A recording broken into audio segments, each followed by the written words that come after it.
My daughter asked me if I would make her a letter opener. This is one that we've had passed down through the family, made in the 1950s, I believe. It was given to one of my wife's relatives. It says class of 1958 on it, made out of sterling silver. It's always worked pretty good. I think the ones I will try to make will be something like this, but I've always liked the pattern of this handle on the spoon, so I'm wondering if I can combine that spoon handle and that letter opener there and come up with my own design. Also, I have some scrap stainless steel, so let's see what we can do.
So I need some rivets, and I have some brass rivets I bought here, 1/8 inch diameter and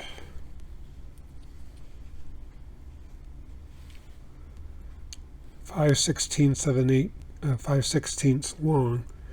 But what I really want is for them to be more of a length of about that, about 163 thousandths. That's what I desire.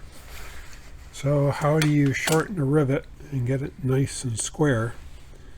Well, I have this pivot lap meant for shortening bushings for knife making, but I'm adapting it here. I made my own little adapter that I can put the rivet into.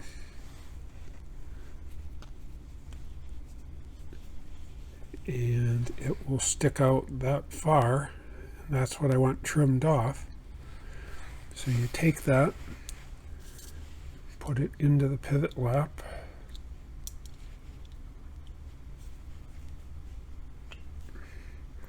You need to push that in here.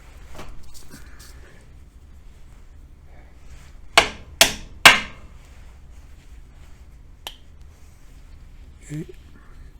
And now something to push in the end here to push the rivet out. So there's what needs to be trimmed off. And the way to trim it off is to sit here with a piece of silicon carbide sandpaper and whittle it down. This is a hardened steel puck, so it's not easily going to be worn away. It'll slowly get worn down over the years, but it's not going to easily come to the sandpaper.